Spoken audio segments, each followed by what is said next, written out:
everybody, and welcome back to the channel. In today's video, we're going to be taking a look at the all-new Transformers Netflix War for Cybertron trilogy Wave 3 spoiler pack. A pack which I wasn't actually expecting to be able to take a look at until the later half of this year, although Hasbro in the UK have actually released this set pretty much before any of the other Wave 3 Netflix figures, and I'm really excited to see as to what actually awaits me inside this package. I do know that in the past, the spoiler packs have always been hit and miss with collectors. I did actually find myself to really enjoy the Wave 2 version, which was of course Nemesis Prime, and that was something that could actually be regarded as a spoiler, as of course in Earthrise we do actually get a very brief glimpse of Nemesis Prime. But the Ultra Magnus one, even to this date, I am still a little confused as to why they did decide to pack him in a spoiler pack, and I actually think these particular box sets just bring something new, something fun to the Generations toy line. It is just a shame that the contents do appear to always leak before these actually do get released, but nevertheless, taking a look here at the box art, this has got to be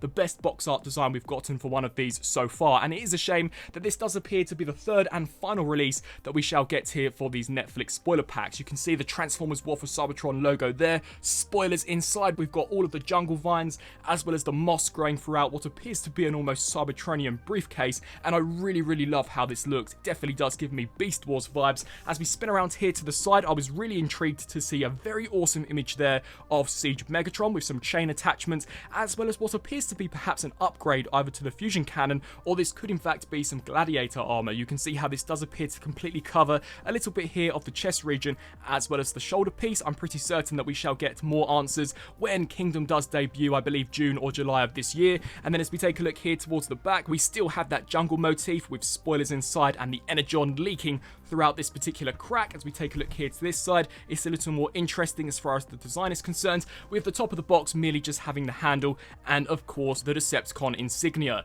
I do know there are many collectors that are actually considering missing this completely out, as this pack does appear to actually include Siege Megatron, a repaint which was very similar to Wave 1 of the Netflix assortment, but I'm really intrigued to see as to what this particular pack has in store for us. So without further ado, let's begin cracking it open. I'm actually intrigued to see as to whether or not it shall come with the Netflix spoiler pack tradition of black Play-Doh. So just remove this entire top sleeve, and yes, my question has already been answered. This will in fact come with some Play-Doh. I've also heard that these Cybertronian hieroglyphs are in fact the spoilers, so for those of you who wish to decode them, here you have them, and please feel free to let me know down in the comment section below as to what these actually translate to. And I'm a massive spoiler, I'd love to know what is supposed to take place in Kingdom. And then of course just slide this entire section here up. We shall first of all actually remove the instruction manual, which does reveal Megatron and fossilize a Skelevor. So that was something that we didn't know up until this point. No one knew what the actual name of the purple Paleotrex would be, and it does appear as if it is Skelevor, which is very similar to Skeletor, and that's actually how I shall be referring to this particular character. You can see there the instructions are exactly the same. It demonstrates how to harness on the new matrix of leadership with, of course, the additional chain attachments. We've got some instructions there. As we take a look here towards the back, it's exactly what you would expect for Siege Megatron.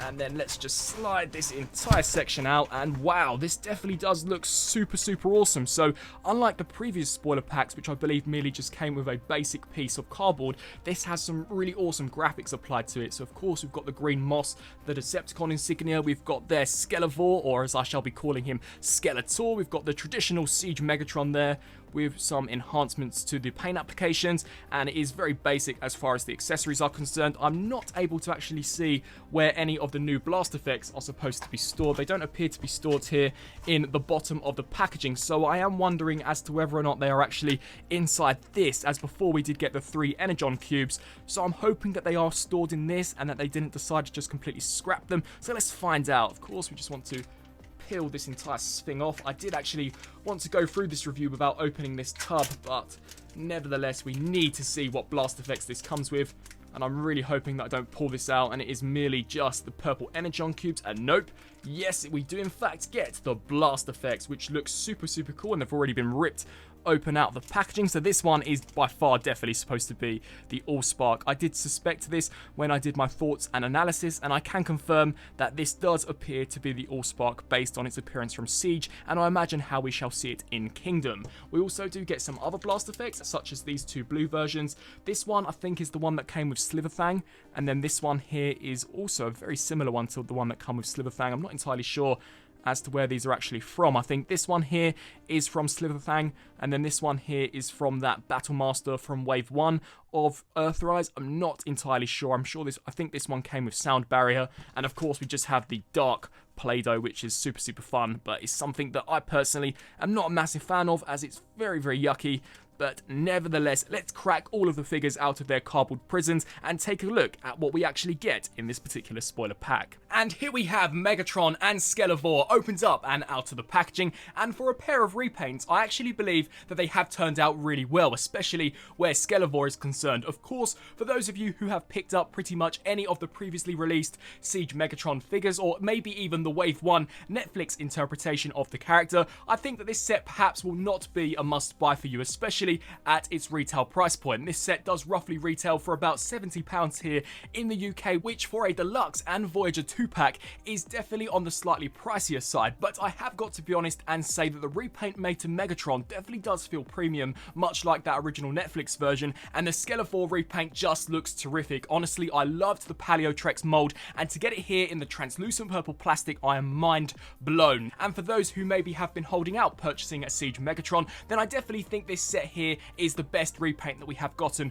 for the character so far, at least in terms of accuracy in regards to his Netflix appearance. Before we take a look at the highlight of the set, Skelevor, I first of all want to very quickly show you Megatron and some of his included accessories. So we of course do get included the Allspark. Now you may have been able to tell when unboxing this that the Play-Doh did unfortunately actually get stuck here in one of the ejection molds. That's really unfortunate, as there is pretty much no way for me to get this out, and it does look ghastly, especially from this front-on perspective. But the sculpt work for the most part definitely does resemble what we saw in Siege. Of course, this time it has been completely cast out of a transparent orange plastic. It is a nice inclusion, and I am glad to see one of the MacGuffins of the show actually get a plastic interpretation, but I have to be honest and say that I would have loved to have gotten the golden disc. This does in fact have a blast effect port here on this side, so you can peg it anywhere on Megatron's body where he does have those blast effect ports exposed. I'm more than likely just going to display it actually resting here in his hand, as due to the diagonal nature of its design, it does actually rest in there quite securely, especially on a static display. But taking a look here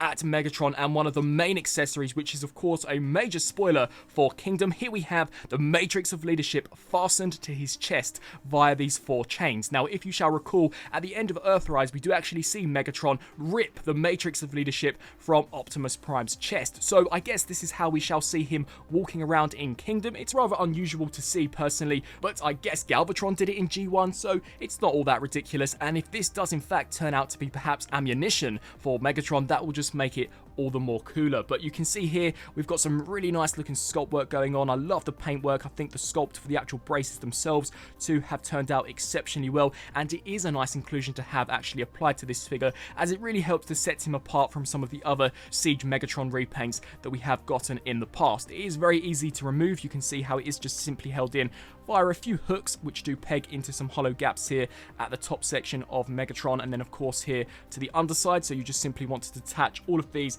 in order to remove it, and the entire thing has been made out of a very pliable PVC material. So this is one entire sculpt, and you are unable to actually remove the chains. So if you want an independent Matrix of Leadership, your best bet is to get perhaps Earthrise Optimus Prime. We do also get a hollowed out section here, so I'm not sure whether or not you could actually peg anything into that, but for the most part I think the sculpt work as well as the paint work has turned out really well, and it is definitely a nice accessory to have. But taking a look here at Siege Netflix Megatron, unfortunately this is pretty much the exact same figure that we got packaged in Wave 1. Despite me loving what they did with this colour scheme, I can't help but wish we had gotten a different character in this set, or maybe even just a repaint and re-release of the T-Rex Beast Wars Megatron. For me, that would have made more sense, especially considering they have included what appears to be a mid-scan T-Rex, which is a very nice homage to the original Beast Wars series, when the Predacons do in fact put out a scanning device to scan the inhabitants, and they do of course scan the dead fossils, and Megatron does acquire his T-Rex alternate mode. But that may be something that actually plays into the Kingdom show. I guess we'll just have to wait and see.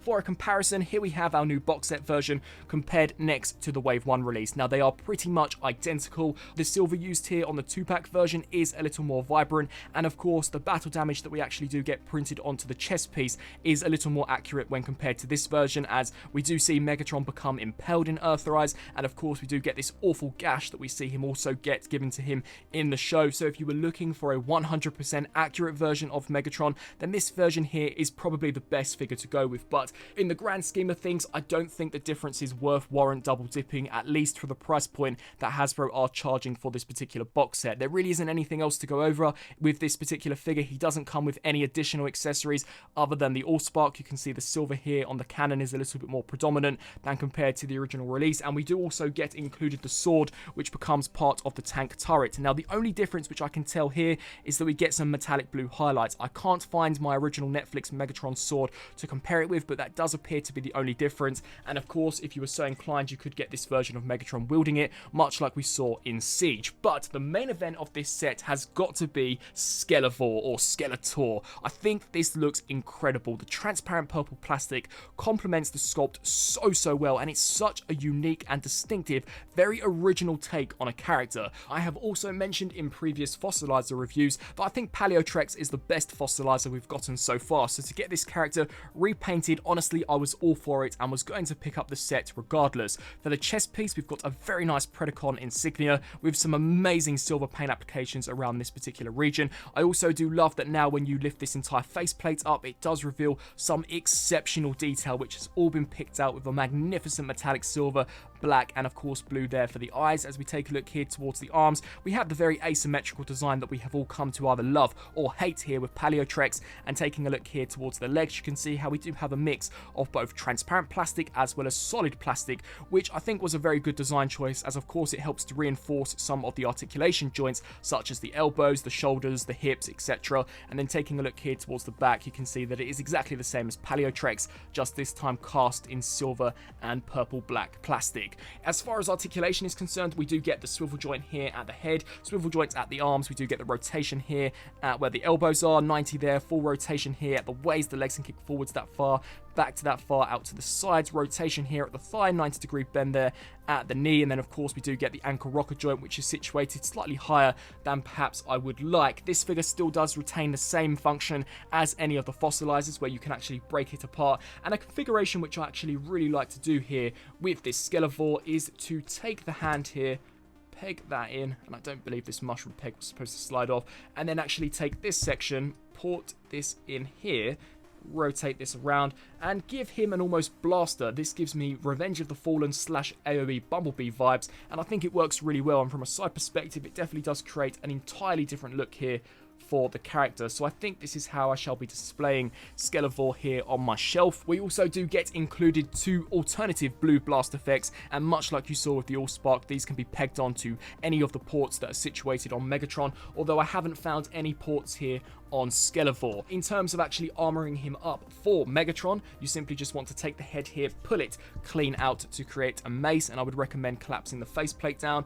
We can then take all of this here and separate this off to the side, take the head and create an almost claw for Megatron. So just set that there off to the side. We can take this section, and I believe that what you're supposed to do here is actually create an almost mace for the character. So we can take this off, we can then take this section off, port these 2 sections together as if you were going to transform him into the T-Rex mode, snap that into place, and then we have an almost axe for Megatron. So we'll set those 2 sections off to the side. We can then bring back in the legs, peg those into their original positions, and then just take the hands here or the feet of the T-Rex mode, port them into these sections, and repeat the exact same process so that we create an almost claw apparatus here for Megatron. And then bringing Megatron back out here into the equation, you are supposed to just port this into the back and have these situated over the shoulders. You're then supposed to remove the fusion cannon, and after this doesn't really have a place to go, at least where the instructions do show. So I do like to take it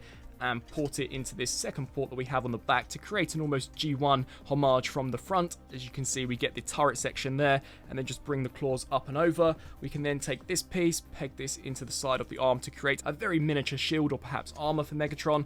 We can then take this, snap that into place, which is a very nice homage to Beast Wars Megatron, which is once again giving me an indication that maybe this G1 Megatron shall actually morph or transform into the T-Rex Megatron. I guess we'll just have to wait and see until the show does debut.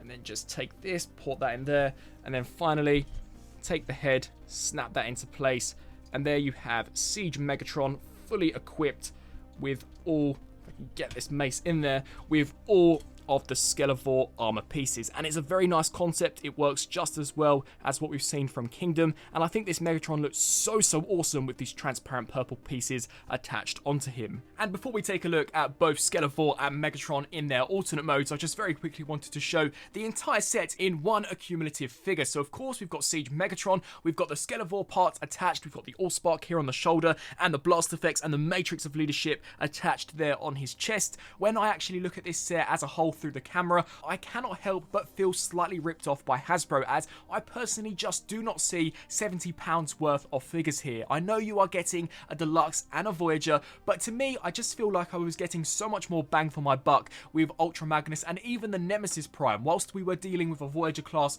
in the Nemesis Prime release that was originally a Takara Tomy more exclusive character, albeit the colour scheme was slightly different. You were getting what was a very elusive release. You were getting the trailer and a ton of accessories. So I really just can't help but feel as if though this particular set is ultimately a bit of a letdown, especially considering this does appear to be the third and final spoiler pack that we shall be getting for the War for Cybertron trilogy. I shan't bore you all with the transformations, as I have showed Siege Megatron's transformation multiple times throughout my tenure here on YouTube, and as Skelovore is just a fossilizer, he's very easy to break apart, and I once again do also have a review on how to transform him in the form of Paleotrex. And taking a look at both of these guys here in their alternate modes, once again, much like in robot mode, Skelovore is by far the standout out of the two. So we shall very quickly go through Megatron. The Matrix of Leadership is supposed to attach here on the bed via these slots here on the sides, and then it is recommended in the instructions that you take these hooks and actually hook them under there. I personally haven't really been able to do it, as there appears to be too much space, which ultimately just pushes the chains away. You can see how there is quite a considerable amount of room, and if I try and do it any other way, there appears to be once again too much space. This doesn't quite want to tuck all the way in, so if you were going to display it like this, I would recommend perhaps just resting it there on the bed, something like that. It's still a really cool accessory though. Megatron is exactly the same as the Netflix release, other than it appears as if this metallic blue that they have used for the main turret is new. The sculpt work is exactly the same. The paintwork, albeit the same, is really nicely done, and the figure can of course roll along the ground as you would expect a tank to do. Of course, this section can also rotate, and any of these blast effects can attach onto the blast ports, but I really think it's a missed opportunity that they didn't include any effects that could actually peg into the main turret itself. None of these have the 5mm ports to actually peg into 5mm holes, but nevertheless we'll just set him here off to the side and take a look at Skelovore. Now, as I have mentioned previously, considering Kingdom isn't supposed to debut on Netflix until summer of this year, I'm really unable to confirm how accurate this particular character is to the show, although if I were to go by the source material, I think this is a really nice homage to when the Predacons do arrive on Earth and of course scan the land for the inhabitants, and they do come across the T-Rex fossil, which Megatron ultimately scans in order to acquire his T-Rex beast mode. And if that is what they were going for, they've done a fantastic job. This looks incredible. You can see an amazing metallic silver here used for the teeth. I think the sculpt work has turned out exceptionally well. Much like I mentioned in my original Paleotrex review, I think both Hasbro and Takara Tomy have done a great job with these fossilizers. They are very accurate as far as their anatomy is concerned to what you would see in the National History Museum here in the UK, and I really love how they look and their functionality. It's very unique, very original to anything that we have gotten in prior lines, and I can only hope that we see different species of dinosaur introduced into Kingdom. But you can see nice spinal detailing here. We've got the ribs there, the tiny little T-Rex arms. I think the silver paint, while sparingly used, is used very effective. My only critique with it is this entire black section. Now, this looks very out of place when compared to the rest of the sculpt. Although we do have some black highlights here, I think it blends in quite well, whereas here it is a predominantly purple piece for the tail. So as to why this is black, I have no idea. Why couldn't they just cast it out of the same purple plastic that they used here for the tip? But other than that, it is a really nice looking figure. Of course, you can break it apart, use it to armor up any of your Predacons, Maximals, Autobots, or Decepticons, whoever you want, or you could actually come up with some different combinations if you do have multiples of these. I personally would love to get more of these. It is just a shame that this particular variation is exclusive to the Netflix spoiler pack. The articulation is the same, so the jaw can open open and closed. We get a hinge joint here at the neck, swivel joints here at the hips out to the sides, a swivel as well as a hinge joint here for the knee, and of course the foot can hinge forwards and backwards, and the tail can hinge left to right as well as hinge up and down. So overall, I believe that just about concludes it here for the Wave 3 Netflix Transformers War for Cybertron Trilogy spoiler pack. Overall, I will be honest and say out of the 3 packs, I think this one here is the least imaginative. Whilst Skeletor is a great inclusion, I really find the reissue of another Siege Megatron to be perhaps this set's ultimate downfall. I know this is probably going to have something to do with the plot of Kingdom, but just as far as a toy perspective is concerned, I'm sure many collectors have already gotten their chance to pick up a Siege Megatron, as it's been almost 3 years this year since this mold was originally unveiled. I would have loved to have gotten a slightly more saturated colour scheme for Beast Wars Megatron introduced in this line, much like we have seen from the Netflix Cheetor and the upcoming Battle Pack with Optimus Primal and Rat Trap. But as it stands, ultimately, I do not think I can actually recommend this set for its original retail price point. Yes, this set comes with some really cool accessories, such as the Matrix of Leadership on a chain, and finally the Allspark here in a plastic form. I do not think that overall it is worth £70, and although the Skeletor is fantastic, the Siege Megatron, if you have the original version or pretty much own any previous version, I don't think this set is worth double dipping just for the Skeletor and the additional accessories. I would love to know down in the comment section below on what you guys think of this particular set. Shall you be adding it to your collection? Are you glad that we are getting yet again another reissue of Siege Megatron? And are you excited to see as to how this particular set does play into the plot of Transformers Kingdom? I certainly am, and Kingdom will no doubt be a really bittersweet moment for many fans, as the War for Cybertron, at least for me, has been one of the best toy lines in my lifetime that we have ever gotten. So I'm hoping that Hasbro can come up with a next trilogy which is just as good, if not better, than the War for Cybertron. I thank you all for watching, and until my next review, I'll see you then. Thanks for watching.